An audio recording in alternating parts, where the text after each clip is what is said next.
Hello and welcome to another episode of the Self-Made Podcast. On this episode of the show, I get Alex Gates from Pro Coach on the show to talk his muscle building journey. We want to break down the illusion of, is there such thing as a hard gainer? We talk about the genetic differences that some people have that may make them more beneficial to gaining muscle and those that don't. And how, in essence, it comes down to the amount of work that you're willing to put in. Even if some people have a better ability of you always have to go in assuming you are not one of those people and have to work as hard as humanly possible. Alex personifies this more than anyone I've ever known. I used to go around to a mate of mine, Umar's house, and used to watch Alex prep food for days ahead of time, have myfitnesspal entries for months ahead of time. This man crossed every T and dotted every I, and he went from 70 kilos to 110 kilos and now dieting, sitting at 96 kilograms. This man truly committed to the process of muscle building and has reaped incredible results. We talk about what things we need to consider when it comes to muscle building in terms of training and in terms of nutrition and why people can't actually do it. It's often simpler than what we think. It's not some fancy training rep scheme. It's not some fancy biomechanics movement. It's learning to train for your body, experimenting, trial and error, and then truly committing to the process. This man truly is inspirational, and I hope you enjoy the show. As always, if you enjoy the show, please share on social media tagging me and Alex. Subscribe to our channel on YouTube, Simon Kingsley Dutton, and without further ado, I'll leave you myself and Alex Gates.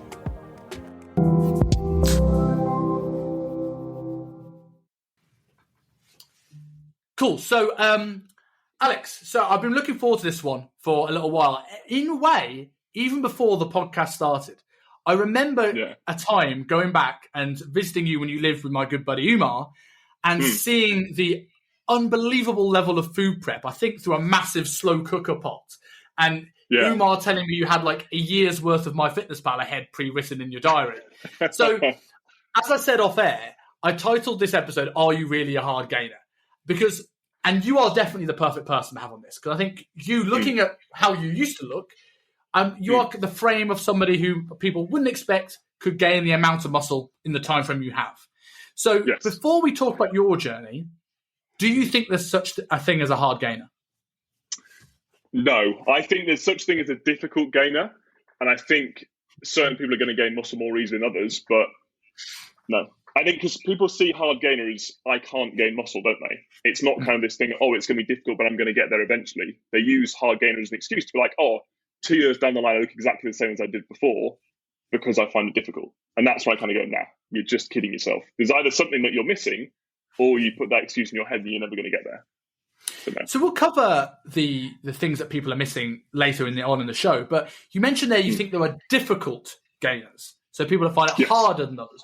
What factors do you think play a role in how easy or how difficult you is to gain muscle from a not the obvious, I'm in control of this kind of way? Yeah, so I think people don't train very well and people don't eat very well. It's kind of the two simple bits. And I think it doesn't necessarily have to be any more complicated than that. I think, because a bit of background for me, so I'm 6'5", and when I was at my kind of smallest, and we'll kind of get into my journey in a sec, I was about 70 kilos, up to 75 kilos. So I was one of those proper, like, if you picture a lamppost outside with arms, that's what I looked like type situation. And I think people who label themselves a hard gainer, they don't understand how to train for their frame. And they don't understand necessarily how to set things up for them, because it's guys who've seen programs online and they've been like, I've seen this person who's put on X amount of muscle, this influencer, this bodybuilder, whatever it might be, I'm going to do exactly what they did. And then that's when they get into that situation, like, I'm not really going anywhere here because I haven't put myself in that situation where I can actually grow. And the second part of that, in terms of the food side of things, I think people just genuinely still don't realize how much they need to eat to be able to do that at the same point. Like you mentioned that joke at the start in terms of, you came round and our kitchen was pretty much just full of Tupperwares, and I think our living room was overrun by them as well. And I mean, we could never find the flipping lids for them, but we had enough Tupperware there to feed an army for about a week. And it's just finding that situation, similar thing with training, of this is the amount of food that I need to eat, and then actually being able to get that down on a daily basis at the same point as well. So it tends to be those simple bits that people haven't got in place. But then as soon as they do, and they do it for an extended period of time, that's when things can start to come through at the same point. Do you think if people have those in place, and we're going to dive into those later, but if people have those things in place, can everybody gain muscle? Yes. Yeah. Good. It's going I'm to take glad some we're on the people same longer page. than others. Yeah, exactly. Imagine it was no, and we were like, oh, that's us done for today. Some of you are fucked, but don't worry. For the people that Yeah, aren't, exactly. keep listening. No, I think it's going to take some people longer than others, realistically, and on certain frames, it's going to take longer to see it at the same time too. Do you think Like, that's if you more of an imagine, impact, though? You say that people take longer than others. Do you think that's because there are things like gut issues, hormonal differences, levels of testosterone, like genetic factors? Or do you think that people are actually gaining muscle potentially at the equivalent rate, but someone who is long and 6'8" compared to someone that's 5'5", the amount of muscle you'd have to gain to look big is totally different? I think yes to both. It is both those things at the same point. Like, certain people are going to be in a more advantageous position to be able to grow, but also if you imagine, like, say for example, you've got again that person who's 6'8" or someone like me who's 6'5", and you kind of go, right, 2 kilos on that frame, you're not really going to see it. You're not going to look at that person and be like, oh, they've got a heck of a lot bigger. Like, they're not going to see their granny after a year and be like, oh, you've really got a lot bigger. I haven't got to feed you up this time. But you put that on someone who's 5'2", and you go, oh yeah, I can see that change coming through a little bit further. So I think it comes down to a little bit of both at that same point. So I think, and it's difficult to kind of speak about because I don't want to label myself with that same excuse that I had there at the start. But I just said my journey has been going from that situation, kind of be like, right, I potentially have adversity to this, but rather than sitting and wallowing in it, be like, right, what can I actually do to overcome this and get to that picture I've got in my head of where I want to be? Do you think somatotypes actually play a big role? Because people say eat for your body type, right? And like, we always see the obvious mesomorph, endomorph, ectomorph, and I think in the fat loss realm, it's kind of been not completely debunked, but relatively debunked. And with the muscle building game, as much as like as you said earlier on, that everyone can gain muscle, there is what I like to call it. This is a bit of an inside joke. I call it the Luke McGurk effect, or for people here who know me in Hong Kong, the James Chester effect. Those people that train infrequently, always look jacked, bit of muscle, and they've never struggled. They've never struggled. They're always 95 kilos and lean. So do you think it does make a difference? Like, some people are just really genetically gifted. I think they are. Like, you have the Luke McGurk effect. I call them bastards from my end because I'm like, these are people that I want to be at some point in my life. I call them bastards, but then I really like Luke. Yeah, exactly. So you kind of I can't really link these two bits together. Sorry, I forgot the question. I was busy taking a piss. I think it's you're always going to have people in that situation, aren't you? Like, I think everyone knows. Everyone could probably name someone like you've obviously got Luke and James, where everyone knows someone they can look at a dumbbell and they can just mutate. But realistically, that could be a genetic thing. It could be something else that's happening, but also could be a case of that person is doing more than what you're doing at the moment. And so either way, you're not in control. And either way, you can't. You're never going to be them. So you just have to start acting, right? Yeah, exactly. And so that's, again, it comes back to what I said before. That's where the term hard gainer comes from. Like, you Google hard gainer, you look at the number of articles in these different bits, and all these things are almost kind of said negatively, aren't they? Where it's like, oh, you're a hard gainer, you've been trying to build muscle for this period of time, you've been eating this amount for this period of time, but recently people haven't been. They just need to reframe how they think, reframe their actions, or retrain their actions, I should say. And that's when they can suddenly start to put a good bit of tissue on. So to go into a little bit, tell us about your muscle building journey. Like, how much weight have you actually put on? You mentioned 70 kilos earlier on. Where are you at now? So I'm now dieting, ironically. Okay. But I'm now about 97 kgs in the morning. So my kind of journey, my official journey in terms of the gym started years and years back. So I've been qualified as a PT about 11 years now. But I started to take things seriously and started to step things up a little bit 5-6 years ago now. So when I moved to London, joined UP, and at that point I was probably about 80 kgs, but I wasn't like a good 80 kgs. There was body fat there. There wasn't a huge amount of muscle mass underneath, and that period of time in my life was my baptism of fire to start with. Like, right, this is how you need to train. This is how you need to conduct yourself. This is how you need to almost live that life as a trainer, but also live that life as a trainee. So I went through a time where I initially dieted, had to get to a situation where I was leaner, a bit more responsive to what I was actually going to be throwing kind of at my body, and went from, at that point, probably about 76, 77 kilos at my lightest, up to the peak of my kind of extended gaining phase, which ended in about May time this year. I've topped out about 110 kilos. So it's about, just over 30 32, 33 kilos in terms of total mass put on, which I In wish how was long? all muscle. Long time. 3 years, 3-4 years, probably going up over that. Because I initially, when I first joined UP, I essentially kept a similar body weight for a period of time. Did a photo shoot with Rob, who's obviously been on a guest in here a good few times, and one of the single best blokes you'll ever meet. Great. So that was 2018. We did that, and then back in 2018, probably 3.5 years. Went from 78 kilos on photo shoot day to being about 110, 111. So it was a long time, which took a heck of a lot of eating and a heck of a lot of time force feeding, which on paper sounds like the best thing ever, but in practice suddenly gets a hell of a lot less fun. You mentioned sort of like being like 80 kilos, but not a good 80 kilos when you first joined UP, like carrying a bit of body fat, and you started to pay attention to what you put in your mouth. And then you got up to 110 and you said you wish it was all muscle, but obviously we know that's not the case. You see a lot of people do this, right? So people will often assume that they're eating in a surplus and looking to build muscle because they're getting heavier and they're putting on a little bit of body fat. But we all know the kind of person that gains. You could have got to 110 in two very, very different ways. And both examples, you could be training. What's the difference? What's the difference between 110 kilos to the 80 kilos soft? Yeah. So I think everyone knows someone, don't they, that's done a dirty bulk. They've had that period of time when they've literally been like, right, calories all that matters. I'm going to get everything possible into my mouth. But the way I look at it is, if you're going to gain that excessive amount of weight over a serious period of time, you've actually got to be able to sustain that. And that's where I mentioned before, like people seeing a lot of food as being quite a fun thing and quite a enjoyable thing to do. Because like you talk to, especially someone that's been dieting, for example, you kind of go, well, I'm eating, I don't know, 4,000 or 5,000 calories. And they go, oh, I wish I could eat that. I wish I could eat a Domino's every single day. I wish I could get this down because I'd physically be able to get that into my numbers. But if you're going to sustain that for years and progressively overeat for years, you can't do it too dirtily at the same point. You've got to actually understand the amount of food that your body needs and how you're going to be able to get it in. So you could do, like I said, I could have done that in a year. I could have probably still trained and got strong as hell, eaten everything in sight, and I would have got up to that amount of weight, but I'd have looked like a sack of shit. I'd looked horrendous and would have felt horrendous, would have gained nowhere near the muscle that I could have gained, because if I was bloated all the time, lack of energy, generally not in a good spot, I'm not going to train well, and almost going against what I was looking to do in terms of build that muscle in the first place. Whereas the way I did it was finding that balance of enough food coming in, but also being, for certain periods of time, militant in terms of what I was eating, and being like, right, if I can keep quality at a good enough level here and actually get food down me, that allows that to happen for an extended period of time, and that's when muscle's going to look to be built.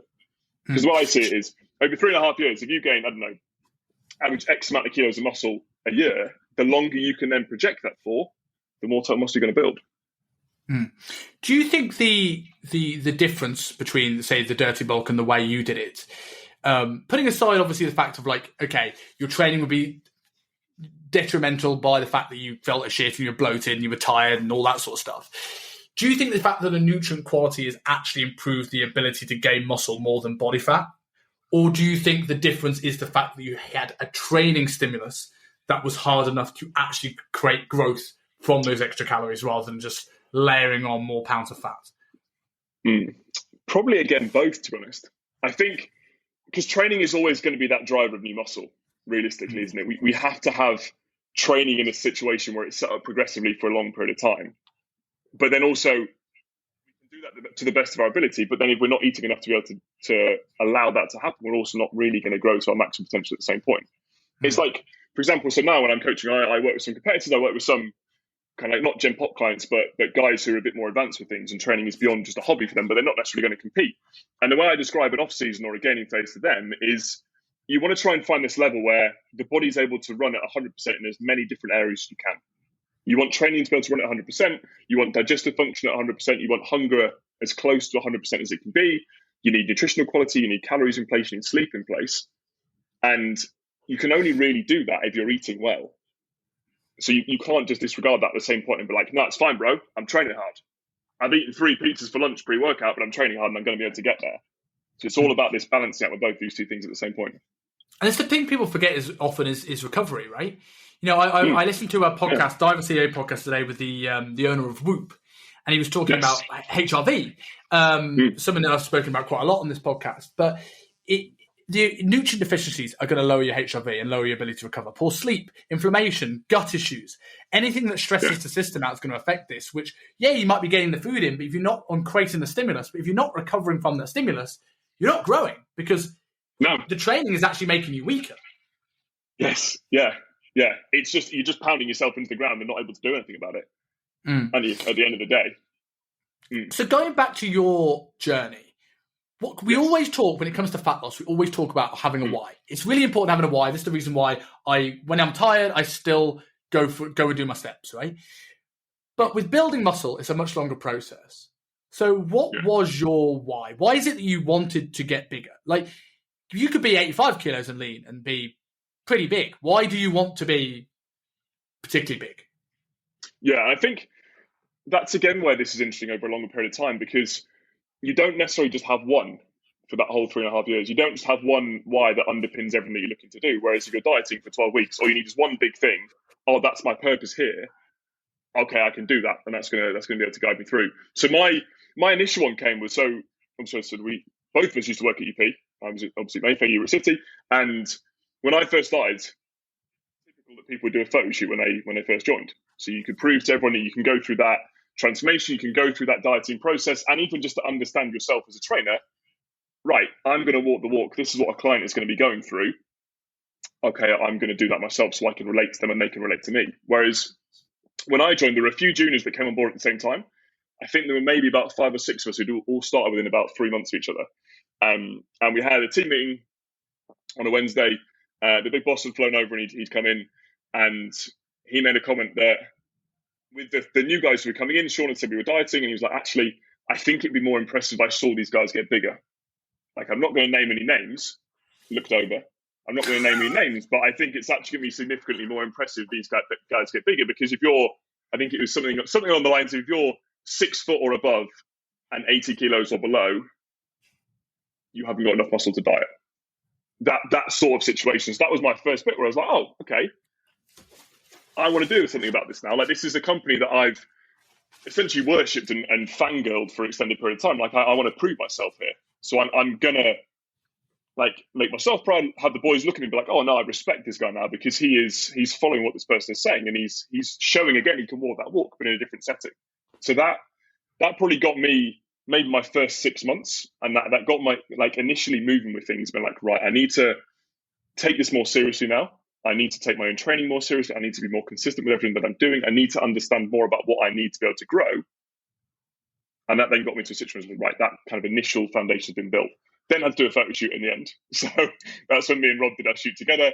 And then after that, it was kind of like my second step. So that was when I was actually at my lightest. So I'd initially recomped a decent amount, like put on a little bit of tissue, dieted down, realized I didn't have any tissue. And then I was like, right, I need to get bigger again. I've been exposed to how little muscle I've got.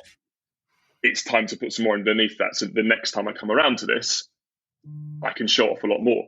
And that's actually sorry to cut you off there. No, I think that's a really important thing. I don't want you to gloss over, is because from a dieting perspective, you see this with clients all the time, right? Where guys don't want to go below a certain number.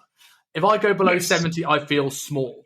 And you end up with these people in this limbo state where they're not lean enough to finish the diet, right? But they're still a bit too fat to really put the calories in, because it's going to be a short bulking season, because they just hit 25, 30% within the first 3-4 weeks.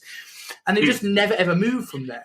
And sometimes it's like that tough love of like, do you know what? The first diet is just finding out how much muscle you have. And let's face it, it's going to be less than you think. And that is going to be a hard pill to swallow. But the only way to get there is to see what it is and then look at improving on that. You know, you're a great example of this. Kevin Hoare, who I mentor, who's now put on tons of muscle. His first shoot, he wasn't happy with. But look at him now. And it's because he got there and had a baseline. Yes, yeah, exactly. And I think it's also interesting as well, because they're the periods of time that you look back on, and because you've got a different reference point, X amount of years down the line, you go, I was tiny at that point. Whereas for me at that stage, I was like, I'm pretty small here. I want to get bigger, but I'm not looking at myself like, I hate how I look. I hate this, which I think was also quite an important bit. So it wasn't then a journey driven by, I need to not look shit. It's a journey of, I want to look better. So then after that, I inevitably was going to go into extended period of time gaining, because I didn't have to diet down for anything. I'd kind of ticked the photo shoot box at UP. I was like, right, let's go into kind of push things up from here. I was also interesting at that point, struggling with a few stomach issues post shoot. Because the first time I dieted down to that extreme was like, right, I want to eat everything in the building here. And it's difficult doing that. I remember making oats and putting Skittles in them because I had carbs left, and being like, oh, I'll just put a few in here. I'll put the whole thing in there. There was a little garage around the corner from Mayfair. I don't know if you can picture it. It was Stock Park Lane. And we used to go there and we kind of like get monsters and get snacks and stuff like that. And I used to go in there every day and I think they had a box of oats, and I could obviously get sachets. I can't remember how many I used, but I'd buy a bag of Skittles and put them in there. And they're eating them at the desk and be like, that's great. I've got carbs going in here. Everyone's going to love this. But I look back at now and I was like, what was I doing? Like, just being in that situation where it's justifying things. And I was like, oh, no, I've got to eat them. I'm terrible for that. I'm brilliant at walking past, like in a routine. If I walk from work a certain way, I'll find a shop and I'll buy stuff because I passed that shop. It just becomes part of my route home. I remember when I lived in Maida Vale, and there was these like 2 Quest bars for £5, right, at this shop around the corner. And it's obviously slightly better than necessarily Skittles. But of course I had to buy like 6 bars. Standard, right? Because where else do you get that deal? But that deal wasn't going anywhere. I was doing it every day. Passing an M&S and getting a bag of Cookie Bites because I like Cookie Bites, and there's an M&S in Liverpool Street that sells them. And it just became that's my routine. It's my walk to work. And I actually had to change my route home on multiple occasions to get, it got me some extra steps and just got me out of that routine of I buy that thing on autopilot. Yeah. Also, they were the days when we all thought Quest bars were nice. When you have so one, hard and chewy. What was I eating? Jesus, you put it in the microwave and it comes out even tougher. No, it fills you up though, because it takes about half an hour to eat each one. And your teeth hurt, so you don't want to eat anything else afterwards. You know, even protein bars in general. When you start looking at I remember going to Body Power and it was like all about protein bars and pre-workout, and then you actually start to understand calories a little bit, and you go, do you know what? I'm just going to have a Galaxy. Yeah, exactly. You know, and then have a protein shake next to it. Ridiculous. And I think the only thing that's getting bigger is your jaw. Like, have you seen what's that guy? Is it Giga Chad? You know that dude who's got the biggest jawline ever. I thought you meant you know, like the ball gag. You seen that thing where people have that little ball gag they bite onto to improve their jaw muscles? Oh yeah, I thought you were talking about a gimp mask for a second. I was like, you've been talking to Rob too much. It pretty much is. And, well, yes, I have had that discussion with him. What was my time? Oh yeah, but I was sorry to go back to. I was putting Skittles in my having a few digestive problems because I was essentially eating everything under the sun. I was like, actually, I'm at a stage now where I need a little bit more help with this. So that's when I first reached out to Cal. That was 2018, kind of end of that year. And I was like, right, I want to start to learn more about this now. I've seen this guy online who's obviously very, very good at what he does. I think he was still at M10 at that point, so he's kind of starting to really develop as a coach. I was like, right, this is now going to be kind of the person that guides me on the next step of my journey. So it went from being, right, the first stage is making me prouder to work at UP and having the boys, as I look at me kind of through a different lens. I'm like, right, this guy is doing the right thing. To be like, actually, I've now got a coach and I've got to follow him. And I want to emulate this guy because this guy in my head was X amount of years ahead of me in his career. Right, that's what I'm going to start to chase now. So that's when things started to kind of get a little bit more serious. And that probably was my next year of doing things, kind of under his wing. And that's when things really started to crank up. And that's when, almost like laughable, I look back at that now, because that's when you'd have come around to our flat. And the guys I was close to, UP, used to take the mick out of me, like obviously in a good way, like, being like, I remember bringing ground rice into work in like 4 different Tupperwares for every single meal, and each meal would be like meat, veg, ground rice. That was all I really ate. Which I kind of look back on now and I'm like, how the hell did I actually manage to do that? But it was also quite a useful thing to be able to go through, to like actually just to throw myself into that completely for such a long period of time was my foundation in terms of building that first bit of muscle. And it's one of those ones where you learn a heck of a lot by doing that, and I learned a heck of a lot by just going into that situation. Like being like asleep at 9 o'clock every single night, getting up and making sure certain things ticked every single day, and just not leaving myself in a situation where things weren't done. I think that's a really important thing, right? Because you see a lot of people, and this is the same thing with dieting, right? I always look at like, I don't wholeheartedly believe the phrase, how you do one thing is how you do everything. But I've seen it with clients before where they're adamant that they're weighing everything, they're perfect with the diet, they're absolutely nailing it. And then I'm going, you've been late to the last 8 sessions. And I gave you a workout to do at home and you haven't opened the spreadsheet. And, you know, your life seems a bit chaotic. And I'm like, I don't believe that this diet that you didn't care about 3 weeks ago is now the only thing in your life that you have this attention to detail with. And I think this is the thing I see with a lot of people, is that people leave too much up for chance.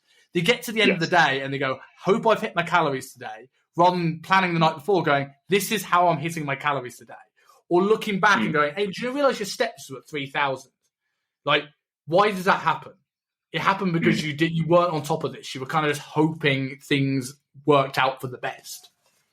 Yeah, it's true. And that's one of my favourite sayings as well. There are a couple of different situations that will sometimes allow for it, sometimes that won't. But I also found that year was incredibly insightful in terms of framing. It's going to almost sound a little bit deep, but almost framing my life, because I was like, well, I'm going to start to take this job seriously now. In that situation, I was relatively recently out of a relationship as well. And I was like, right, I've got this period of time I can focus on me. I'm just going to focus on that and just go completely hell for leather for as long as I can do, and potentially miss out on certain bits. For example, I lived in London for 2.5 years, and people will ask me what do you think of London? What do you think of this? I was like, I didn't really see any of it. I wasn't going out on the weekends and going to different restaurants, going out and getting hammered every week. Because at that period of time, I was like, I didn't want to. I was like, actually, I'm going to use this as almost not a training camp, but kind of that sort of similar situation. I'm going to be right, I'm going to get my head down and crack on what I want to do in my life, because then other things will start to follow in future years. So I had that year, which was 2018, 2019, where I probably put on about 15 kilos of body weight. And again, it wasn't necessarily all muscle. I was natural at that point. It's probably worth saying as well. So it definitely wasn't all muscle, but as it laid that foundation of, I got flipping stronger at a hell of a lot of big lifts. I understood what it took to be able to eat that amount of food down. I put on a good amount of tissue, even though it wasn't 15 kilos of pure muscle, to then allow me to be right, as I start to push things further up from here, it's now doing it from a much higher situation. And rather than taking 3 years to do that, I could do it in about 12 months. One of the big things you mentioned there was commitment, right? There's an insane level of commitment here, which, as we mentioned, it may be something that a lot of people aren't willing to do. And it is at an extreme level of commitment compared to, you might not have even needed to go that level. Why is it you think you committed to that level to try and get this one? And two, what is it you think made you truly commit to this journey? Yeah, so I think the first part of that is that I just wanted to, which sounds really weak, but in my head, I wanted to take myself to that extreme and be right, I want to see how far I can physically push every avenue. And that's not just I want to see how far I can push myself on the pendulum. It's how long can I sustain something that is unsustainable for, and then reap the rewards for it. For example, so I always find in certain situations, the more adversity there is, the more it gets me up for it, the more it gets me going and be oh yeah, I'm now excited for this. We spoke obviously before we went on air, what gets us up in the mornings. If I'm faced with something that next day that's difficult and it's going to challenge me and is this thing that almost people are going to look at and be oh, we can't do that. Great. That's what gets me up. A similar thing. So for example, I said I'm dieting now. I've got a photo shoot that's going to be coming up at some point in the next few months. And it's looking like it's more than likely going to be in January at the minute. Because just for a couple of reasons that will kind of come out of the next few months. But it's more likely to be kind of January, February time. And that goes with, but then I'm going to be dieting over Christmas. But then also in my head, I'm great. People normally hate dieting over Christmas. People see that as being the hardest thing to do because there are social occasions. There's Christmas Day itself. There's so many bits going on. Whereas I'm no, if other people can't do this, I'm going to try and do it myself. Kind of push myself to that level.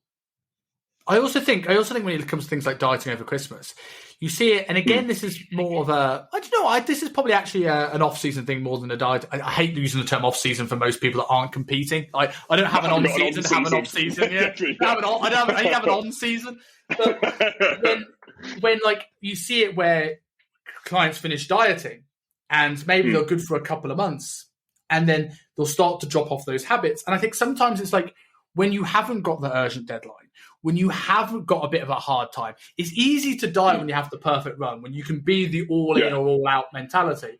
But when all of a sudden work gets busy, Christmas happens, there's a holiday in the diary. At some point, you've got to learn how to manage those things. And to learn how to manage things, that means you've probably got to kind of suck it up and do it more than is necessary for at least one Christmas. If you nail a diet over Christmas one year, you know where the middle ground is the following year. And that is very difficult to do if you just if every time Christmas comes around, well, I'm going to gain 5 kilos. Every time a holiday comes around, well, their diet's off. Work gets busy. I'll pick the diet back up again when work quietens down, because there'll always be something. Yeah. There'll always be a potential excuse there. But I think that's where it originally came from, because I said I wanted to be in that situation where it was almost, I said, this thing that other people couldn't do, because that excited me. And I'd happily let people at work take the piss out of me. And we used to take the mick out of something, and it was like, do you remember on Twitter there'd be like Tinder nightmares, and people would have screenshots of things that had happened. And me and the boys used to joke about this stuff and be like, oh, I was going to go for dinner, but I couldn't because it was 8 p.m. and I had to put my blue light blocking glasses on and all this extra stuff and all these extra bits. And the boys used to tear into it, but I was like, I don't mind that, because this is my reason behind doing this. If it was easy, for example, then I probably wouldn't do it. Well, that's the thing. So I think that's where mine came from. Yeah, that's the thing, right? If it was easy to build muscle, if it was easy to get lean, it wouldn't be appealing. Fame, money, and millionaires is an appealing prospect because it's hard to achieve. Yeah, 100%. And by the way, for future reference, these are blue light blocking glasses, and they don't look like Cyclops. Oh, superb! It's the perk of it being 1 p.m. over here compared to with you. But I also think it's interesting with that as well, because I think to a certain extent you can influence that with someone in terms of whether or not they seek out those opportunities for hardship. But I think a lot of the time it just comes down to the individual and how they're wired. And it's not necessarily a good thing or a bad thing. I'm sure there are a hell of a lot of things that I've missed out on over the last few years from being wired that way, but there's also a lot of things I've been able to do because of it. How important do you think your support systems are around you when it comes to, everyone talks about fat loss and how that's important, but especially for a long-term goal like building muscle, like you mentioned, boss man coming in and saying that you need to build muscle. You mentioned looking up to Cal. You've mentioned now working with more advanced guys. Do you think you would have been able to commit to the level you have if you didn't have those external influences? I think certain ones, yes. So another thing that kind of fits into that same mentality is I'm very independent with certain things. I like having my own space with things. So there's never that reliance on other people being around me. But at the same time, if you have the right people around you, they're always going to make you better. So in the UP days, for example, Rob and I trained together for probably about a year until I left. And I don't think there will have been more than about 3 days where we didn't get a session in, the two of us. And then he was incredible in that situation because I had my programming from Cal. It always seemed to be that our diaries would line up and he'd just jump in. And so he almost sacrificed himself for a year to actually, I'll do your session today. I'll kind of jump along for the ride here and go with that. So again, I realize I'm kind of answering both to every question you're throwing at me here, but I think it is that little bit of both at the same point. If you have the right people there, they're always going to make things better. But I think also reliance on having the right support network around you can sometimes drag you back at the same point too. It has to be something that's in your own head that other people can then bring out even further. Yeah, I think as well. There's a pro and a con to support networks. People always look at the positives of a good support network, but there's also a pro of a bad support network, and there's also cons of a good support network. Sometimes the best people in your life, enable you to rest on your laurels, get complacent. Yeah, and sometimes a bad support network can push you. I have been in environments that have motivated me and driven me, and I've been in environments that I've hated that have pushed me, and I've been in environments I've hated that have made me not do anything and not act. And I can't always put my finger on what the difference is. But I think that internal drive is probably the big thing. So I think one of the things, you've kind of answered this in terms of yourself, so I'm going to rephrase this next question. But we've kind of touched on that. One of the biggest things I see people struggle on, and myself included a lot of time when it comes to building muscle, is that a diet has an end date. It's very easy to have commit to 8, 10, 12 weeks when it's it's just 3 months of my life. I have an end date. There is a sense of urgency. But when it comes to building muscle, you're looking at 12, 18, 24 months and of time where you've got to commit to it. You're also thinking as well, when you're dieting, you're seeing yourself looking better every single week, every single month. And actually, I compare building muscle to putting money into an index fund. Dieting's like putting money into savings, right? You see your savings go up. You go, I'm getting richer every single month. But when you put money into an index fund, your bank account looks poorer. You feel broke, but it's working in the background to when you cash it out in 3-4 years, you're rich. So that's a much harder thing to keep motivated with when you're covering up all of your work. So how you mentioned the different whys for you, but whether it's like things that have helped you stay consistent over that long-term goal, or what would you advise somebody, if there's nothing else to add for your journey, what would you advise somebody who's going through this period of time and just struggles to commit to something that is so far away, it just seems out of reach? There's no urgency. Yeah, awesome question. So I think for me, it was always an enjoyment of what I was doing. Because, as you said, it's not something that you're getting gratification for that regularly. The gratification you're getting is more than likely going to be, I'm getting stronger at this lift, which for a lot of people is not going to be anywhere near enough. Like for me, it got to a situation where if I added, 5 kilos to my rack pull week by week, like that was huge. And I was like, right, I'm so heavily into this now that has made my day and that's made my week. And I was like, right, perfect. I'm going to then do everything possible to allow myself to have that each time. But then as I said, some people haven't necessarily got that. So they've got to try and find that in other avenues. And if you look at it as, again, say if someone's kind of gone, right, the physique that I need, the muscle that I need is 12 months down the line. So I've got to do this for 12 months. And they get to their first weeks and they're actually hating it. Like, it's not going to happen. No chance. They're always going to fight back against it. So they've got to find certain avenues within that either stimulate them or that they like doing. And it's a case of it. There are some people from a mental standpoint when it comes to training, maybe they've got to have changes a heck of a lot of the time. They might need a case of almost like that shiny object every single month, where kind of like the bigger picture is still getting them to where they want to be, but it's not just a case of, right, this is my one path that I'm going to follow. It changes a little bit more around to get them there. Whereas other people on the flip side might be a case of they have the same program for a year, they follow it, and then they're all set from there. But if that baseline level of enjoyment isn't apparent from the outset, it's not going to happen. So you've got to find ways of being able to do that. And so the training is like an easy example to look into, but nutrition is the same thing. You've got to be eating foods that you like. You've got to have nutrition set up in a way that you actually enjoy and getting it down. And then what ends up happening is if you can get these things in place, you get to a situation where you're 6 months down the line, and because you've almost kind of dived so deeply into this and be like, oh, this is great, I do this every single week, and I do this every single week, and it just builds up from there. You've got a heck of a lot further down the line than you actually realised, rather than being like, oh, I'm waiting for a situation where I'm going to look at myself and I'm going to be happy with how big I am. Because that's not going to happen. Take it from me. I'm still looking at myself now and be like, I need to be something bigger. It's always going to be there. But if you're actually like, no, these little things are making me get to that point, you're more than likely going to get closer to it at least. The only time you ever feel big is after your first ever weight training session. And then you're literally forever small, aren't you?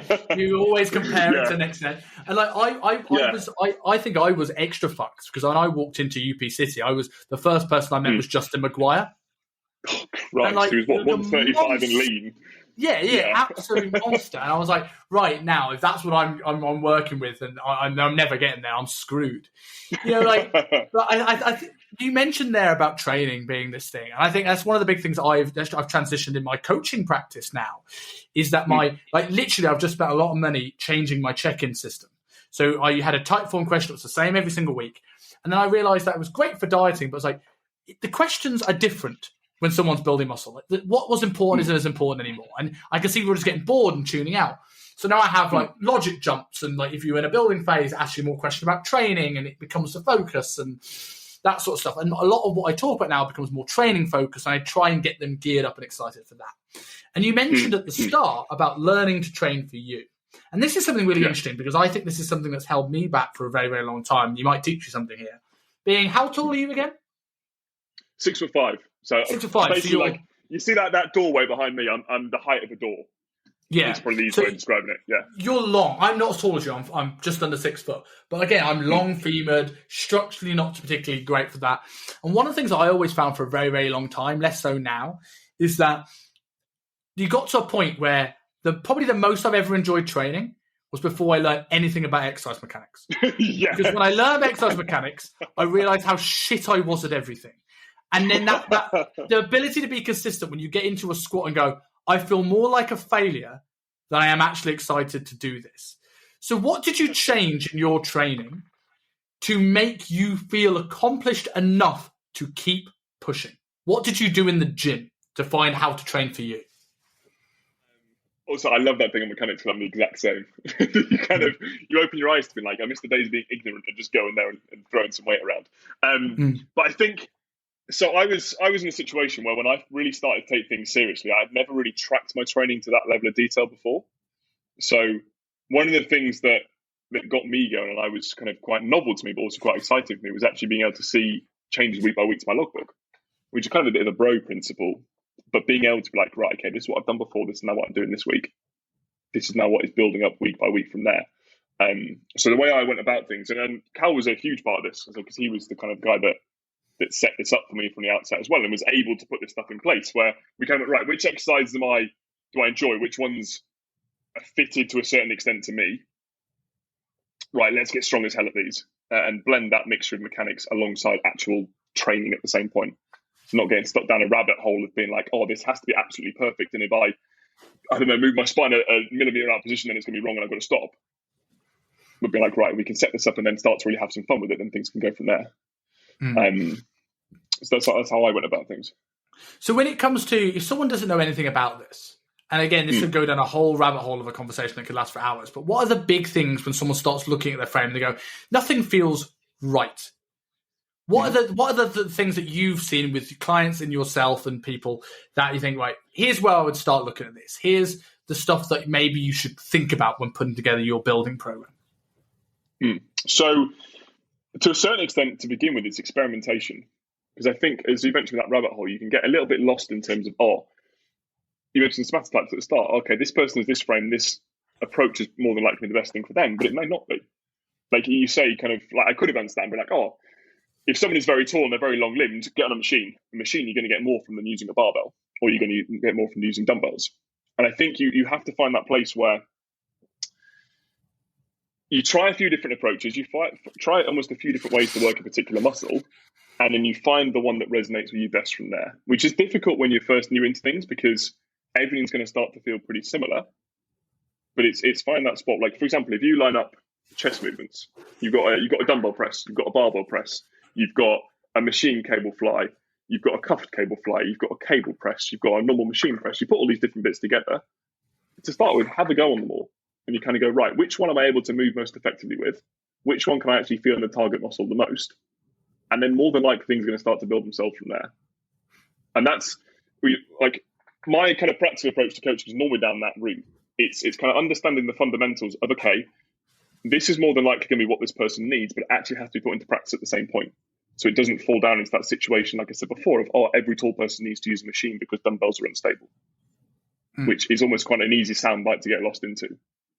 I think the sound bites are good to give you a systems way of thinking, right? Like someone is longer, well, I can sit there and go, right, this person's probably going to work well with a hack squat.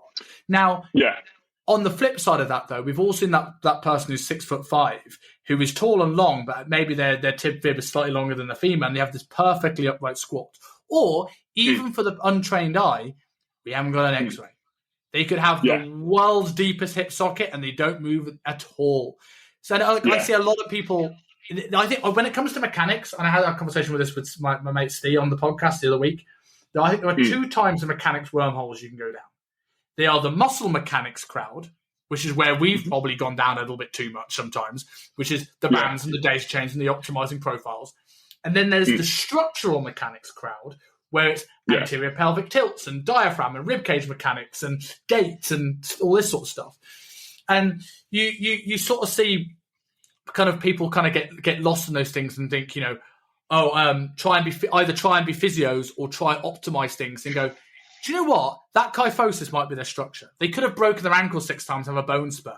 Just find out, like you said, experimentation. I love that, because find out what allows them to train hard, safely, effectively, within range they own. And if it gets better over time, fantastic, but at least you're not wasting time if it doesn't. Exactly. And again, that will normally fit in with the enjoyment side of things as well, which again is underpinning most of this stuff. Where if you compare, say, a barbell squat and a hack squat, and you've got someone where they kind of go, well, I need them to do some kind of squat pattern for the next year. And for whatever reason, like, again, that tall frame is quite an easy example. Arguably, it's going to be better suited to a hack compared to a barbell squat because it's typically going to be a bit easier for them to fold into. Okay, hack on paper is going to be a better approach, but they love barbell squatting. And they love that challenge where they're kind of like, right, I can get into this and I can get after it. This is my one lift that stimulates me and motivates me like nothing else does. I'm not going to then sit there and be like, no, that's wrong for you.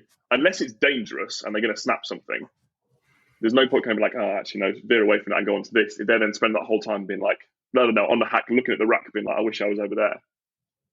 Because they're going to get bored. Do you think the mechanics... Well, that's the thing. Based off the boredom thing, do you think sometimes the muscle mechanics crowd has almost made it harder to enjoy training unless you're really, really into it? Because I want to, like, talking about, let's say, the compound lift. I think compound lifts now have almost been demonized in the way machines used to be. In terms of, you can't take them safely to failure. They're not as optimized, blah, blah, blah, blah. But sometimes I look at, we spoke about this, about we need to do this building process for a year and a half, 2 years, 3 years, potentially, right? You need something you can do for the long haul. And don't get me wrong, it's a fairly high ceiling of how many plates you can stick on a hack or a pendulum squat, right? But there's the thing that no one considers about compound lifts. I have an almost infinite ability to load it. I have a skill component that I can get better at. So even if the physique goal is too far away for me to get excited about, perfecting my squat, controlling my feet, controlling where my knees go, and perfecting my brace, sometimes, even if it's not quote unquote optimal, keeps me in the game longevity long term. And people get these soundbites like, well, it's not good for building quads. Well, maybe you just, if you've got a hip dominant squat, add a hack squat into the B series. If you've got a quad dominant squat, add more hip thrusts into the B series. I think people get very isolated and every exercise should be perfect rather than thinking, where does this fit in with the larger scope of the entire program? Completely. I think also the muscle mechanics crowd can also sometimes be the optimal crowd. And chasing optimal in something that's potentially never going to be optimal, but getting so lost in the intricacies of it, being like, oh, well, I've got to try and do this and I've got to try and do that. They forget why they're there in the first place. And I think I've been guilty of doing that 100%. Like, I remember doing RTS the first time, being like, oh, well, this is the perfect way to set this up. This is the perfect path of motion. This is the perfect elbow position on the press. This is the perfect this. If it's not that, it's wrong. But then as you start to learn more, and I know I was in this situation, you start to learn more, you kind of go, well, that's still going to be incredibly important. Like, you can't disregard certain aspects of training. You can't disregard exercise setup. You can't disregard safety. You can't disregard technique and execution, all these different bits. But you also can't be so obsessive about them that you're not training at the same time. Because people don't like that. I also think as well, like when it comes to some of these things, if you've got a complicated... If your exercise looks more like a sex swing than the exercise is intended, right?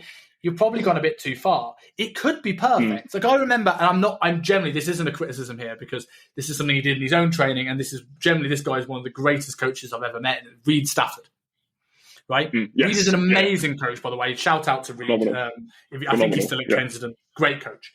But I remember when he turned a leg curl into the perfect seated row with bands and day shades. He put a bench behind it, and he had it so it was at the top of the leg curl where it was starting to drop off, and then he pulled it down, right? And it was amazing. And don't get me wrong, that's him in his own training, and he's wired that way, and he loves it. But if he gave that to an online client, for example, going, this is the perfect way to set things up, they wouldn't want to do it. And in the same way, like, how often, one of the things that I think people don't even consider sometimes, especially with intermediate to advanced trainees, if there's an exercise that I skip more than any other in my program, it's the 45-degree leg press. Why? Because it's more effort putting the plate on and off the machine than it is doing the set.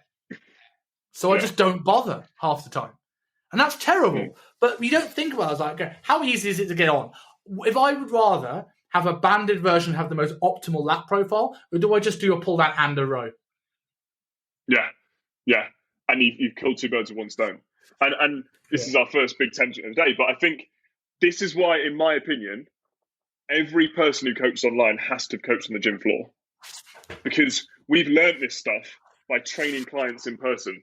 Like, we've both been doing it for years and years. We've both been doing it in a very similar environment where you've got pressure on for time, where you've got pressure on to balance. I've got to get a certain amount of work into this person, but I've got a deadline in terms of they've only got 55 minutes, whatever it might be. And if you spend half an hour cocking about on cables, trying to set up the perfect tricep challenge, you've missed the trick. So you kind of almost learn this different way of thinking. Like, I almost in the past would have been scared to answer what I said before in terms of that experimentation side, because it's almost not the educated answer, is it? when you first learn this stuff. You kind of go, oh, the educated answer would be, I'm going to use a machine, I'm going to do this. Whereas actually, when you put that stuff into practice, it more than likely is. It's that, right, let's try it, see what happens, see what the person likes, see what they enjoy, and then you're going to find the best approach. And like as well, there's such a blend between theory and practice. I saw a quote, I think it was on the Muscle Nerds Facebook group the other day. It was like, if you're a nerd, lift. If you're jacked, read. A jacked nerd is unstoppable. And there's this thing where it's like you get so many people are lifting like 1 kilo dumbbells perfectly, and you've got so many people bouncing 50 kilo dumbbells terribly. And I'm like, there is a middle ground here. And the people that some of the biggest lessons I've learned from coaching one-to-one is physically seeing failure. When does reps start to slow down? What happens when people fail? How do I correct that? How do I push past that? You know, and you don't learn that from online, or you don't learn how to manage a busy gym. Not clients in a pure gym online, and you give them this program, they just can't do supersetting things in different floors. Because I've been very guilty. It's one of the things. Yeah, and it's one of the things I ask people now. Like when we're running through the initial programming, it's like, right, have we got the ability to superset things or pair things? If we have, then okay, we could potentially take advantage of it. But if we haven't, I'm not going to get you to trek, like you said, upstairs to get to this other machine, because it's completely redundant doing that, because it's not going to work in a real life setting. Yes. And it's also, it's other little things. It's, as you said before, when someone's reaching failure, okay, what are you going to say to them? How are you going to cue them? And all these different bits. And for me, if you've got a client in front of you and you haven't understood what to tell them to do what you want them to do. So for example, I don't know, you're thinking about execution through a pendulum. You're thinking, right, for this person, they need to do these 3 things, and I'm going to get across to them exactly what they are. You haven't got a chance in a paragraph to write down what to tell them, because you don't actually understand it yourself. You're just kind of being like, you just put in generic notes, and you're just saying, hold the handle, which isn't going to help them. But if you've actually seen it and you've done it multiple times with multiple different people, you're kind of like, okay, this is now what I'm confidently going to write for that person because it's what they need. And working with people firsthand as well, knowing that you have to have multiple different ways to say the same message. If you keep that in the gym environment, look at the RDL, right? If I lose someone who loses upper back tension on RDL, I have protect your armpits, biceps to the front of the room, bend the bar, you know, pretend someone's tickling you, hold your credit cards underneath your armpit. There's several different things. Drive your hips forward, fuck the bar. You know, like there's so many different ways to say the same thing. And the only reason I know so many of them is because I've had to go, that person understand that. I've got to say this another way. Yeah. And it sounds ridiculous sometimes. You shout this stuff on a busy gym floor and you're like, I look like a proper knobhead here because I've just shouted this really random thing to this person. But if it works, who cares? Yeah. It really absolutely. So when it comes to sort of like your view now of like almost doing what every trainer goes to, down all the wormholes of the mechanic stuff and sort of coming out the other side here, and obviously proving you know what you're talking about with the amount of muscle you put on. Like, what place do you think daisy chains, reverse bands, banded, all these sort of adjustments, magnets, seat belts, what place do they have now in your training? In my own training or within coaching? Both.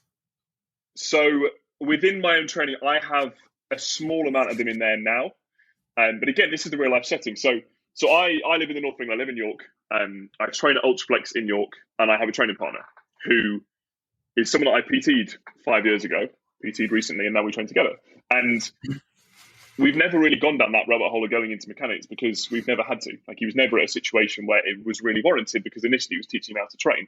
So when we train together now, if I'm going to try and set up a perfect, reverse banded Smith press, there's no point when we're training together because it's going to need to be set up differently for both of us. I'd feel bad putting him in a situation where it's not perfect. Okay, he's not going to get as much from this. So we tend to just base things off things being a little bit more simple. And we're lucky at Ultraflex to have, it's an absolute toy town. We've got tons of different things to play with. But if we were in a pure gym, we'd also be in the same boat. We wouldn't necessarily be going too deep into stuff because why would we? Like, in my opinion, it's far simpler just to do something that's a little bit easier. The two of us are training together, so we can essentially do that same thing ourselves. If he needs spotting through a rep, if I need spotting through a rep, we can both do it, which is going to be what a reverse band or a band is going to do. And then you're all set in place from there. So there are still certain bits where I'm like, right, I'm going to get a bit nerdy on this because we're going to get more from it. But it's not a huge part of my program. It's probably, I don't know, it is, for example, there's a session where I've got 6 or 7 movements in it. 1 or 2 of them will be a bit complicated. The rest will be a heck of a lot more simple. So we can just get in there and we can train. And then from a coaching side, it's quite similar. So it's very rare for me in someone's first phase of programming to have anything banded or reverse banded or anything like that. Because when I'm coaching, I'm like, I need to make sure this person's actually in a situation where they can lift weight normally, quote unquote normally, before I actually put them in something that's potentially going to be a bit more advanced. Like a hack squat, for example. There's no point in me setting a reverse banded hack squat if I don't know fully for sure to start whether or not they can hack in general. But if I kind of go, right, okay, we've run with this program for 16 weeks as a generic number. They've hacked for 16 weeks. Strengths come up by this amount. Okay, we're now reaching a situation where if we put a reverse band on this movement, they're going to be able to get more from it. It's going to be a slight change in stimulus. It's going to be a more challenging way of doing it. But also, I've seen them hacking for 16 weeks. I know exactly how they're going to respond to it. I built that relationship even to the point where I can tell them how to put the band on there, and then they can get a lot more from it. So it's 100% still something that I'll use when I coach, because I think it has a huge place, especially as someone gets more advanced in their training. But it's not like that automatic process of, okay, this exercise is always better with a reverse band, or this exercise always has to be set up like this. Yeah. Because it's just not the case for most people. I like that as well. It ends up massively overcomplicating it.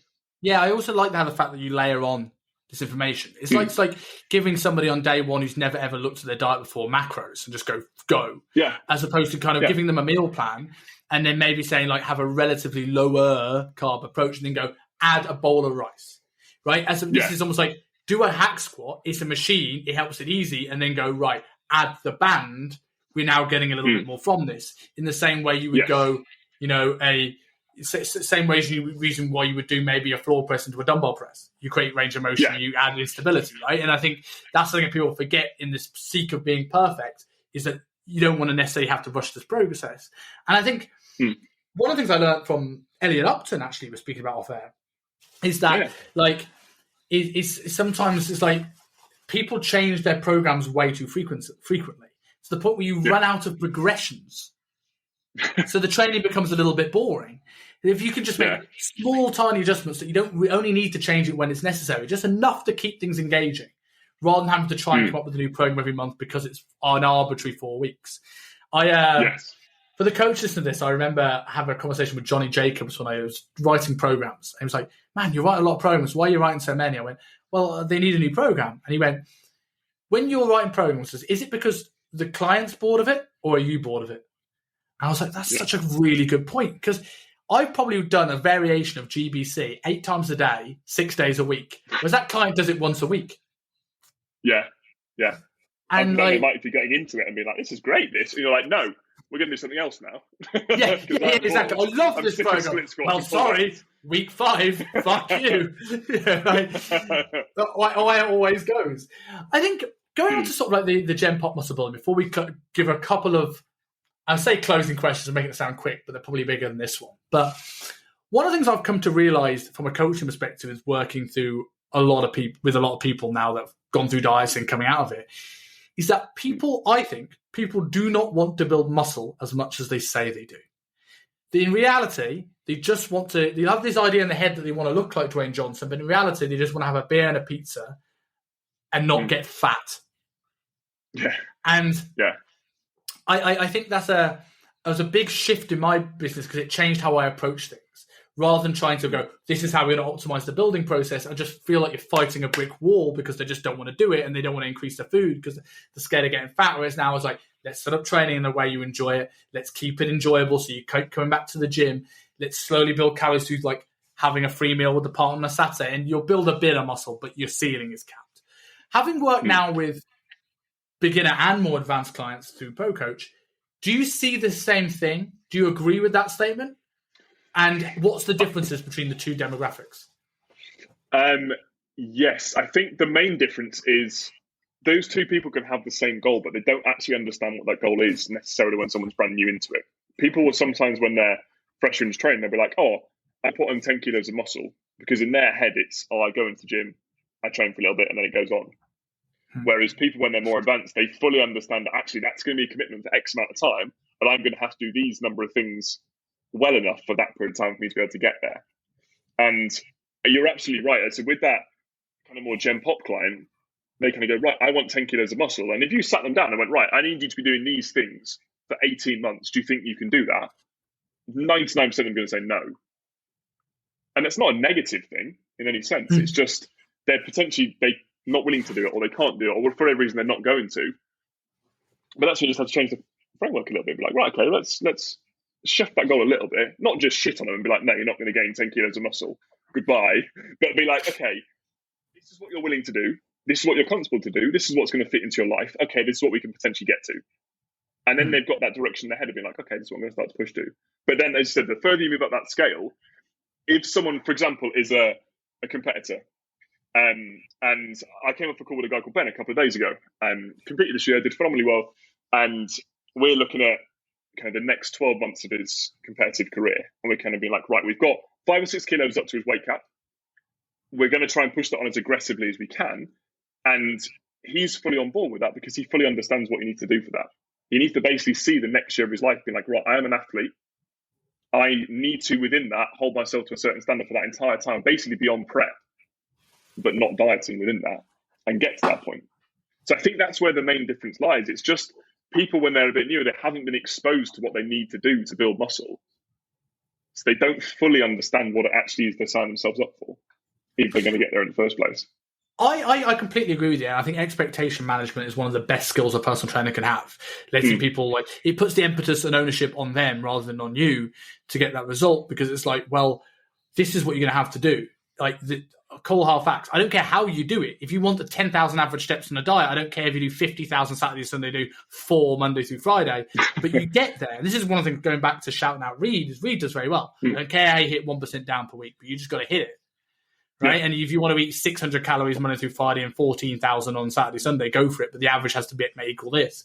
Now, I think, as much as I think that when it comes to losing fat is certainly important, with building muscle, do you get much bite back from your general population clients, where it's that sort of like, there's a little bit of denial here where they either don't want to commit to that, but they still keep getting disappointed when they're not hitting those targets? Or do you get people that say, yeah, I want to hit those targets, and when they put on any body fat whatsoever, no matter how much you convince them that this has to be necessary, all of a sudden you look at the check-ins and your target's at 2,500 and they're averaging 21. Yeah. Or haven't eaten carbs today because of that. It's like self-sabotage, isn't it? Because they're like, oh, well, I like being lean, I like having abs, I've got a holiday, and I don't want to kind of do what I need to get there. Yeah, I think that's a really common thing, actually. And I think also that underpins, not to kind of like generalize Gen Pop clients, but realistically, Gen Pop clients aren't going to go to an extreme because they don't need to. Like, if you look at your average Gen Pop client, you kind of go, right, what are the characteristics of this person? For them going to the gym, they're not a bodybuilder. For them going to the gym is a hobby. They enjoy training. They enjoy dieting. They enjoy feeling good. But if it comes down to an order of importance, they're going to put their family first. They're going to put their friends second. They're going to put their work third. And then their own physique is probably going to come fourth. So I think, again, like you said with communication, you've got to frame things in a way where you're setting them up to get to where they want to be, but you're also not completely disregarding their own lives at the same point. And that's, again, not to undersell them and be like, oh, you're never going to achieve this point here. But it's just slightly more realistic goal setting. Like, they're never going to be able to normally change things as aggressively as someone who is a bodybuilder is going to be able to, because they haven't got the luxury of that in their lives. Is there a way you communicate with somebody like this? Because sometimes when you set the expectations with people, they all understand them, they agree with them, but then you see that every week the check-in comes in and they're 500 calories under the target. Like, how do you approach that? Because they're telling you what you want to hear, but they're not doing the actions. Like, how do you approach those situations? Yeah, so I think it's, if someone's in that situation where they're doing that, I would go down the route of, well, this is what you need to do to get to where you've said you want to be. If you're not doing that, that's fine. But if you say, for example, you're 2,000 calories or 2,500 calories, you're going to hold this, but your training's not going to move as well as it could do because you're not recovering going into sessions. And almost like put it back on them, but like, what are you enjoying about training at the minute? Okay, should we set some strength targets? Okay, if you want to get towards these strength targets, you're going to need to eat for it. Because here you're going to be spinning your wheels and you're inevitably not going to get there. So it's like the way I'll coach, and you might see this from kind of how I'm answering this stuff, is it's never set on negativity. It's never, and I was like this at UP, I'd never sit down with a client and just completely berate them for doing something wrong, because that's not me as a person. I don't think that's productive for a lot of people. It's looking at it and being like, right, okay, these are what your actions are doing now. This is where you're going to get to. Are you happy with that? And if they're not, then we've got to change something about it. But suddenly then the onus is on them to change. And if they don't, then I don't mind, because they're still going to have a certain number of things going in the right direction. But if they understand that, then it tends to be okay. And it avoids that situation where they're coming to you and be like, you said I was going to do this in 6 months and I've not followed any of it, but I've not achieved it. It's your fault, which is still quite a common thing.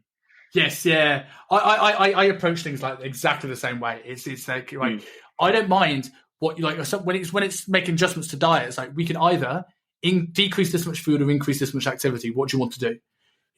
We could either do this or that. There isn't an option. There isn't a secret option 3. You pick option A or option B, right? Is this or that choices? Which I think is really important when it comes to that. But when it comes to setting targets, you mentioned 2 things here: strength targets and where you're going to get to in terms of body weight targets. Yeah, most coaches to this now will know probably about 0.5% to 1% per week down gets you shredded. Muscle building targets are much harder because it's not all muscle. How do you approach setting targets to somebody? Let's go first body weight, and then we'll talk strength.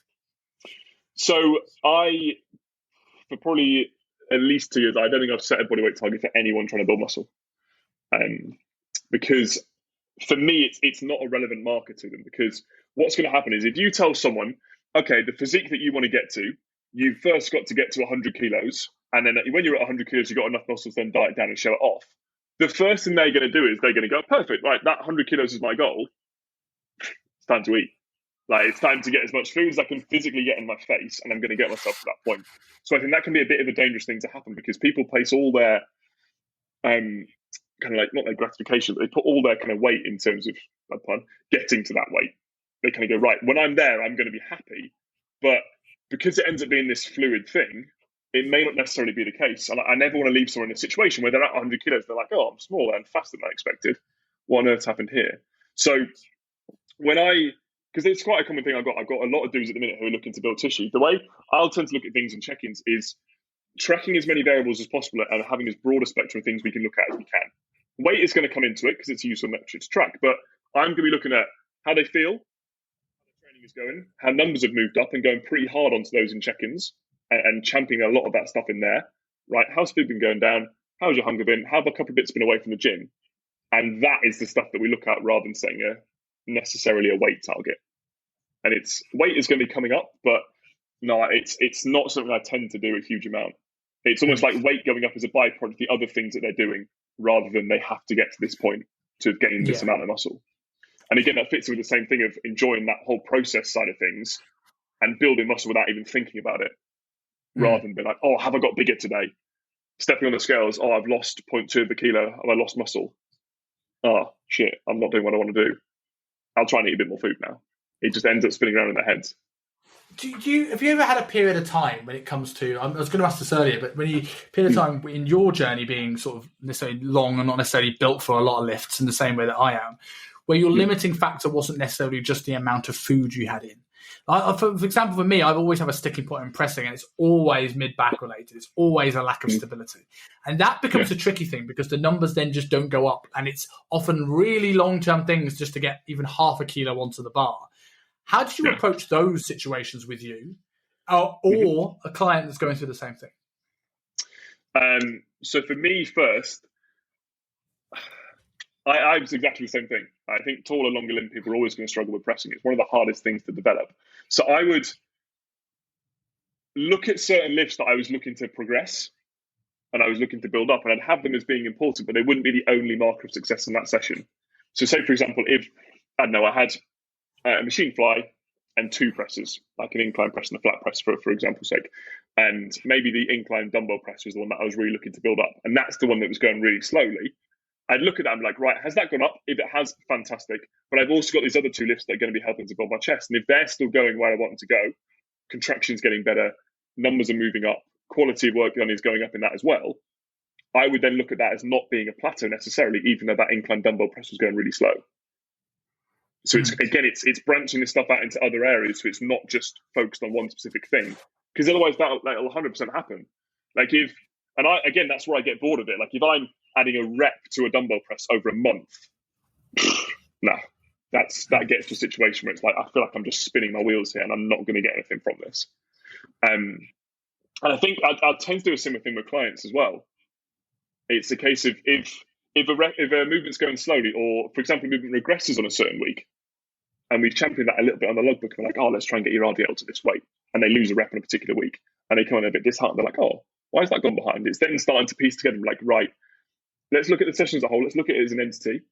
Have any bits actually potentially contributed towards that going down a little bit? Maybe they've got a seated leg curl before the RDL. If the seated leg curl's gone up, brilliant. That's going to affect their RDL. That's them getting a little bit of muscle on there. Okay. And that also explains why the RDL has come down.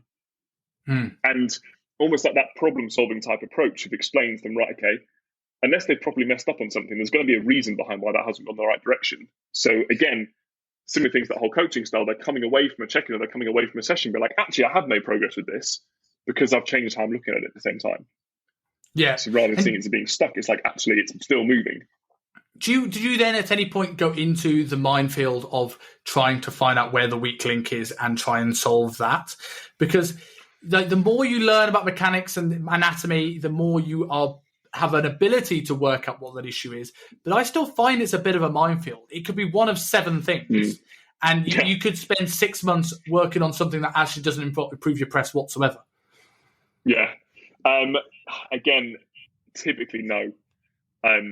Because it's just such a minefield. And realistically, one of the limitations of working online with people is because you're not there with them, you can't see the intricacies of every single rep. But again, I'm not so arrogant. I back myself. If I've got someone in front of me pressing and there's something wrong with that press, in my head, I can pretty quickly work out, right, this is what we need to do. Whether it's execution, whether it is whatever it might be in that exercise, whether it's a weakness somewhere else, I back myself to be able to go, right, okay, this is what we need to do with it. But online, it's so hard to do that. Like a video setup, it's so hard to do it. You could have someone with a tripod next to them, they go through a set, and it's just hard to see. So I tend not to go too far down that route. Can you do it for yourself? Unless it's... When you're in the sets yourself, could you work out what the problem is?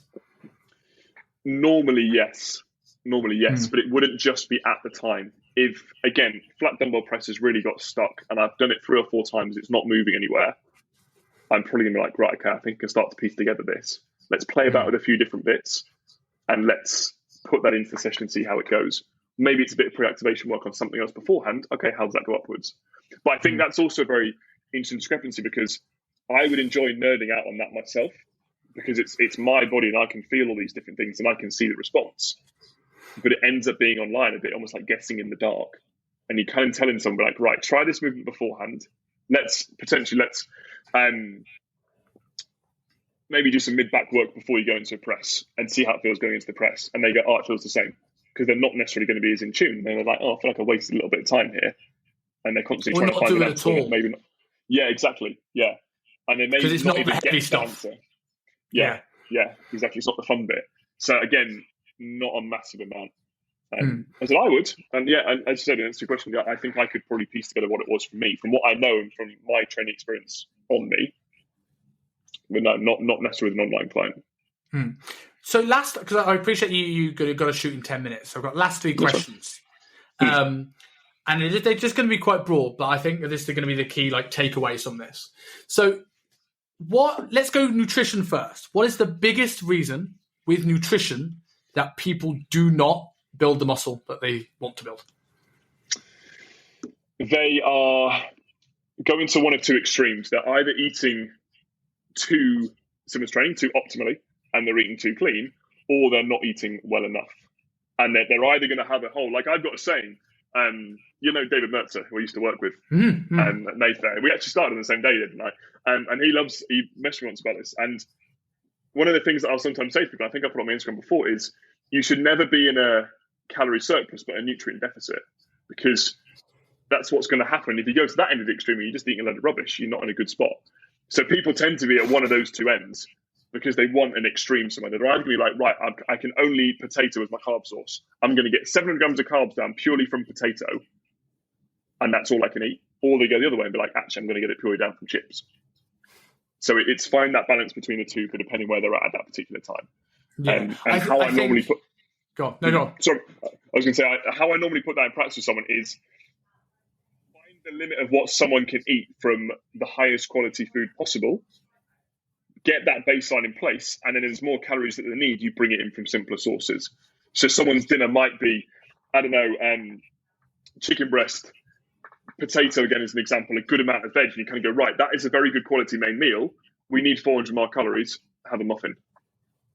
Because you've got to get the calories in from somewhere, but you've also, the whole meal isn't just a load of rubbish. Yeah, you put Skittles in your eggs. Exactly. It's healthy food. I mean, do as I say, not as I do. It gives a really cool colour as well if you do that. You get colourful oats, which looks really nice. It makes it a bit more palatable. I remember when I did a prep with Coached by Cal, and it was the period of time where he was really into his sludges.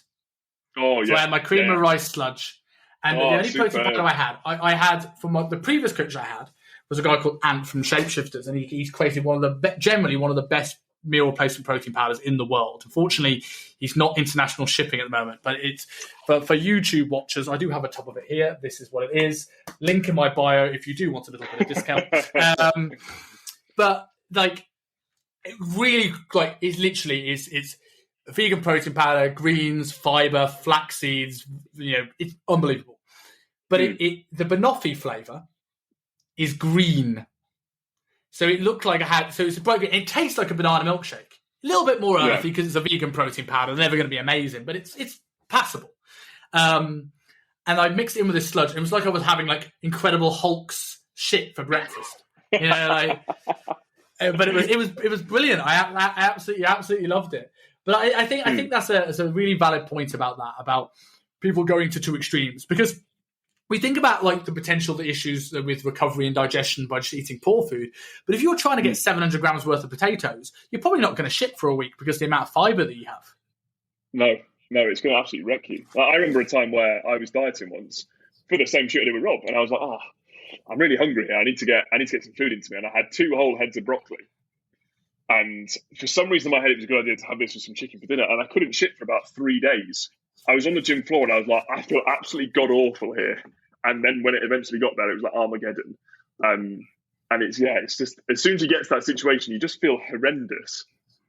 So but I said people end up getting lost down that route as well. I'm like, I need to get everything possible into me, but it doesn't have to be 100% of your food. The biggest problem I see when it comes to nutrition, to answer my own question, is I feel that when people always think they eat more than they do. I eat loads and they're not tracking it. And when you actually track the food, it's because they're eating rubbish that they assume it must be a lot of calories, but actually they've gone 6 hours, they got distracted at work and didn't touch a thing. And I fall into that bracket if I'm not accountable to myself. Like, what level of tracking do you have with people coming? Because I'm assuming you're not, I know you did, but I'm assuming that all your people in an off-season are tracking every calorie, every gram, precisely like you were in a dieting phase. So how do you keep that level of accountability to make sure they're eating enough without this, I have to control everything that I'm putting in my mouth in the same way? So it depends how someone's nutrition is set up, first of all. There's kind of the macro crowd and there's the meal plan crowd. If someone is in a situation where they want a meal plan, they don't want to have to think about what they're doing, that tends to be quite easy because I can just set them right, eat these meals, go eat that for the day, and they're all happy. They haven't got to think about what they've got to eat.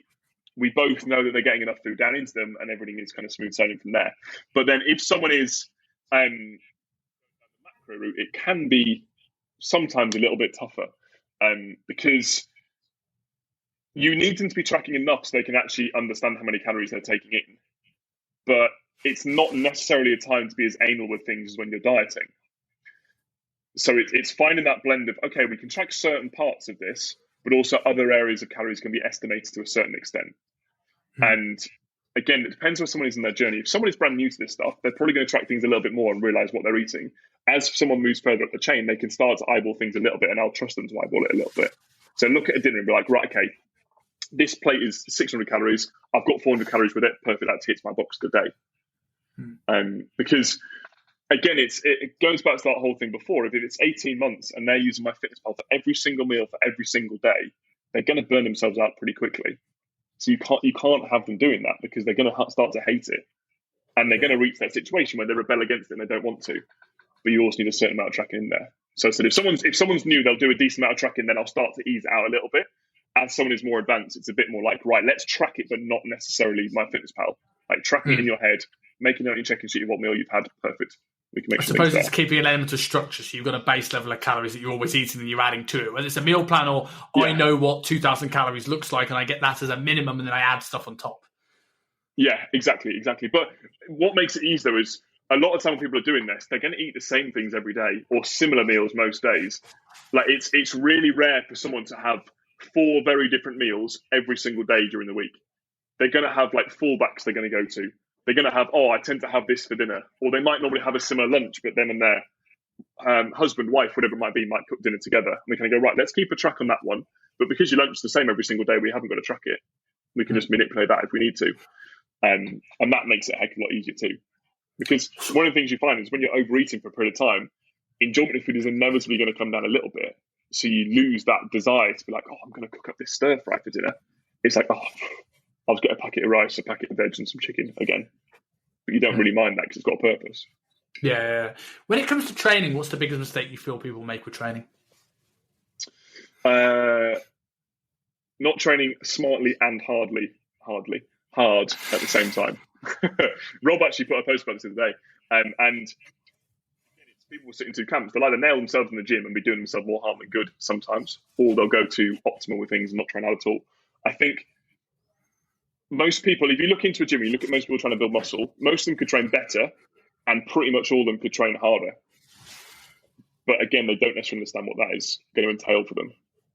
Like I look at it in kind of gyms, like even at Ultraflex, like I wish I could put that person through a session and just utterly obliterate them on something, because then they can understand, that's what I can push to, that's the level I can get to, and then it gives them something to chase. Yeah, I agree with that. One of the, I'm not disagreeing with the principle, but one of the things that's really starting to do my head in terms of coaches are pushing it now, because Mike Israel pushes it and he is the god of hypertrophy, and to some extent he is. This is not calling out him, but reps in reserve is starting to do more harm than good. Yeah. Because people are now going, well, you don't train to failure, we train to like 1 to 2 reps in reserve. Okay. Yeah. Your 1 rep in reserve is 34 reps in reserve. If you don't train to failure for a period of time, you don't know where one off it is. And people are getting so lost in that. Yeah. And it kind of fits in with that, how you do anything is how you do everything. If they give themselves that little bit of slack in the gym, they go, I'm keeping a rep in reserve, I don't have to push this set that hard. Potentially that's going to transfer to other bits as well. I'd rather have someone be in a situation, I saw a video on this the other day, I can't remember exactly who it was, but rather have someone in a situation where like, actually, me going to failure is forcing my body to change. Me getting everything from training is my driver for things changing my body, whether it's dieting, whether it's growing, I don't really mind. But having them in a situation like, right, this is kind of the linchpin for everything else, and then other bits fall into place from there. So yeah, I 100% agree. It's like what you were saying earlier about sometimes having more adversities actually makes you get more out of things. It's that same thing as like, I quite like going all in on a diet. I don't like the word sustainable in dieting, because mentally, if you go into it with a sustainable diet, that's often people's idea of, I want all the results from half the work.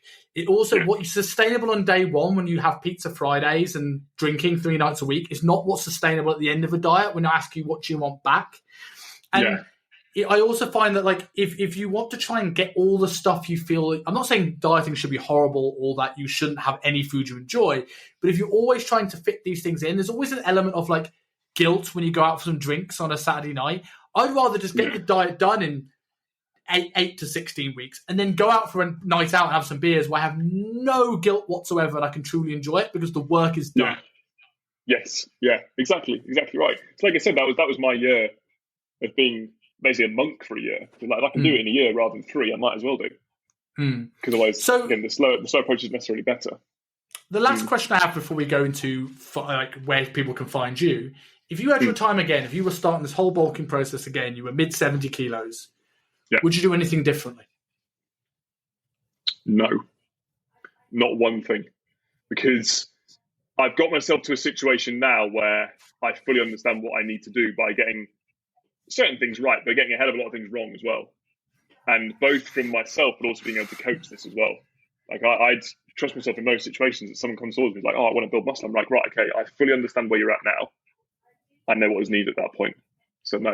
And I think, again, because it's again, not going too deep, but it's been quite a big transitional period of my life the last 3 or 4 years.